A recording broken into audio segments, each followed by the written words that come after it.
বলি, বাংলাদেশের সীমান্ত কি এখন শাহবাগ পর্যন্ত এসে থেকেছে যে বিজেপি আজকে এখন এখানে?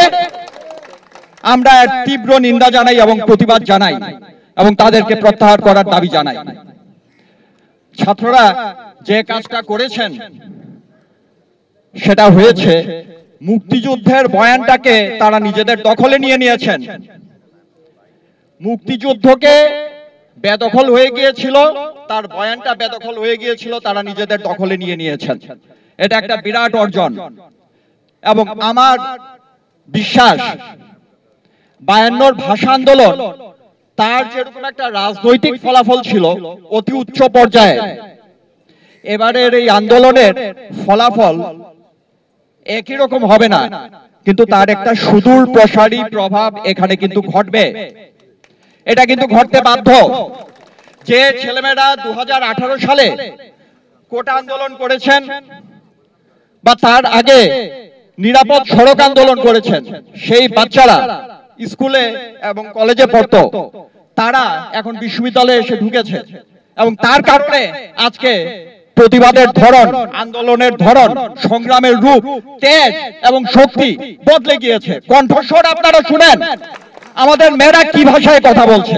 আমাদের ঢাকা বিশ্ববিদ্যালয় এবং বিভিন্ন পাবলিক বিশ্ববিদ্যালয় আন্দোলনকারী ছাত্রদেরকে রাজাকার ট্যাগ দেওয়া হচ্ছে। আমরা এটা প্রত্যাখ্যান করছি।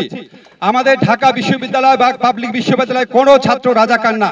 1971 সনে বড়জোর 1% রাজাকার ছিল, বাকি 99% ছিল মুক্তিযোদ্ধা। কাজে আজকে যাই সন্তানদের দেখছেন তারাও মুক্তিযোদ্ধার সন্তান, তারা এই জনযুদ্ধের মুক্তিযুদ্ধের সন্তান। তাদেরকে রাজাকার ট্যাগ দেওয়া বন্ধ করেন, রাজাকার ট্যাগ দেওয়ার রাজনীতি সরকার বন্ধ করেন। এটা করতে করতে আপনারা মুক্তিযুদ্ধের চেতনাকে হেয় করছেন। সেকেন্ড কথা হচ্ছে, আমাদের ছাত্রদের উপর যারা গুলি চালিয়েছে, মেরেছে, এটা হচ্ছে ফৌজদারি অপরাধ, এটা হচ্ছে মার্ডার, এটা হচ্ছে কালপাবল হোমিসাইড, এটা মৃত্যুদণ্ডযোগ্য অপরাধ। অবশ্যই এই অপরাধের বিচার করতে হবে এবং এই অপরাধে সরকারের যেসব মন্ত্রী, আওয়ামী লীগের যেসব নেতা প্রকাশ্যে ছাত্রলীগকে এই আন্দোলন দমন করার নির্দেশ দিয়েছেন, তারা এই অপরাধের অ্যাবেটার, এই অপরাধের সহায়তাকারী হিসেবে তাদেরকে বিচার করতে হবে। দেশে যদি কোনো অপরাধ হয় সেটা দেখার দায়িত্ব আইন শৃঙ্খলা বাহিনীর, বিচার বিভাগের, ছাত্রলীগের না। শেষ কথা আমি বলছি, আজকে যে বিশ্ববিদ্যালয় বন্ধের ঘোষণা দেওয়া হলো, এটা কার স্বার্থে দেওয়া হলো? এটা কি আমাদের সাধারণ ছাত্রদের স্বার্থে? তাদের কি স্বার্থটা বিবেচনা করা হয়েছে? তাদের কণ্ঠ বিবেচনা করা হয়েছে কিনা?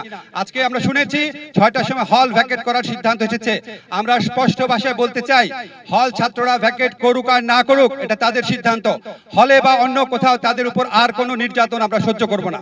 বারবার এইটাই হয়, কোনো কিছু চাওয়া যাবে না, কোনো কিছু আবদার করা যাবে না, কিচ্ছু করা যাবে না, সবকিছু আবার চলে যাবে সেই আপনি কি রাজাকার নাকি না। ইচ্ছাকৃতভাবে আপনারা বুঝবেন না যে কতখানি রাগ হলে, কতখানি অভিমান হলে কেউ বলতে পারে আমি রাজাকার। কারণ আজকের রাজাকার কিন্তু 71-এর রাজাকার না। আজকের রাজাকার আপনাদের লুটেরারা, আজকের রাজাকার যারা এই দেশকে নষ্ট করছে তারা। সেটা কি বোঝার ক্ষমতা আমাদের এত বুদ্ধিবৃত্তিক লোকজনের নাই? যখন ওরা বোঝে না, তারা ইচ্ছা করে বোঝে না। তারা কি জানে না যে এগুলো সুযোগ নিতে পারে সন্ত্রাসীরা? জানে তারা নিতে পারে, তারা চায় সন্ত্রাসীরা এইসব সুযোগ নিয়ে তাদেরকে কোঅপ্ট করুক, যেন তারা বারবার পারে এরকম একটা ডাইকটমি তৈরি করতে, একটা পোলারাইজেশন তৈরি করতে, এবং এটাতেই তাদের ফায়দা। এখানেই আমাদের সাবধান থাকতে হবে যে প্রতিটা ইস্যুকে নিয়ে ওরা যেন বারবার সেই একই ইস্যু, একই পোলারাইজেশনে নিয়ে না যায়।